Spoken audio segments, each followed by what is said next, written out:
Marcão, vamos lá. Assim, uma coisa que a gente estava comentando em todos os outros momentos com os outros convidados era uma preocupação com relação à vida acadêmica e à vida profissional, né? A gente tem um grande cuidado com todas as afirmações que a gente faz aqui com relação a essas temáticas, mas a gente fala com propriedade porque a gente sai a gente sai de casa, vai para a sala de aula e é algo que é preocupante, né? O que você, enquanto um profissional, orienta que esse aluno ele comece por um caminho, né? Qual é exatamente... não vamos chegar até... Não vamos chegar até o cubo, tá? Data Warehouse como um todo, mas assim, o que é a primeira fase, a segunda fase, a terceira fase, o que ele tem que aprender aqui, o que ele tem que aprender no intermediário, até ele chegar realmente e falar assim, nossa, sou um cientista de dados, e agora? Aí depois a gente entra para carreiras. Olha só, partindo do princípio que ele está finalizando aí uma faculdade e que ele escolheu pelo caminho de dados, fatalmente ele vai ter que ser bom em alguma ferramenta de mineração de dados, numa linguagem de programação. Então ele tem que ser bom de lógica de programação.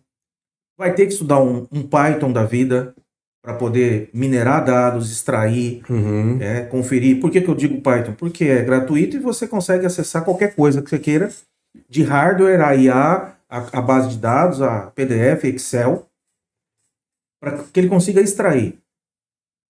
Banco de dados é imperativo, ele tem que conhecer de banco de dados, não necessariamente um banco de dados específico, mas ele tem que saber como funciona um banco de dados, tem que conhecer de SQL Server, de linguagem SQL.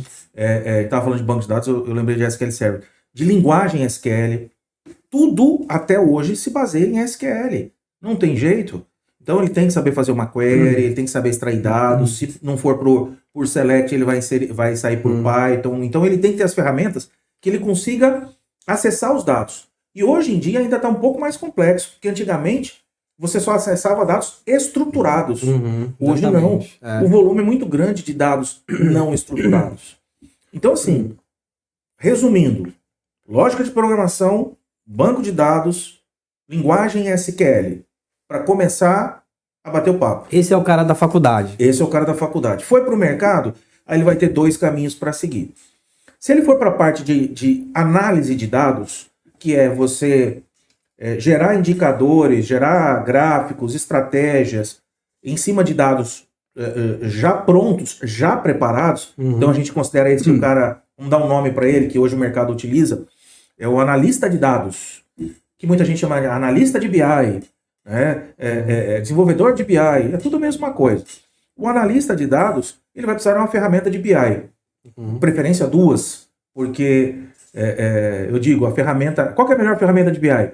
A que paga meu almoço, é a que paga minhas contas. Se eu vou para uma empresa que eu quero trabalhar muito, e eu sou fera em clique, e lá eles usam Tableau, não adianta eu saber clique. Eu não vou entrar lá. Então, se você tem uma base forte, você pode não saber clique ou Tableau, mas você vai aprender rápido, porque todas seguem o mesmo princípio. Então, se você for para a parte de análise de dados, você vai ter que estudar BI. Quais são as referências de BI que você tem? O que é um BI? Porque a gente vê muito BI por aí, que o cara mete um monte de tabela dentro do BI. Fala, mas aí você usa o Excel.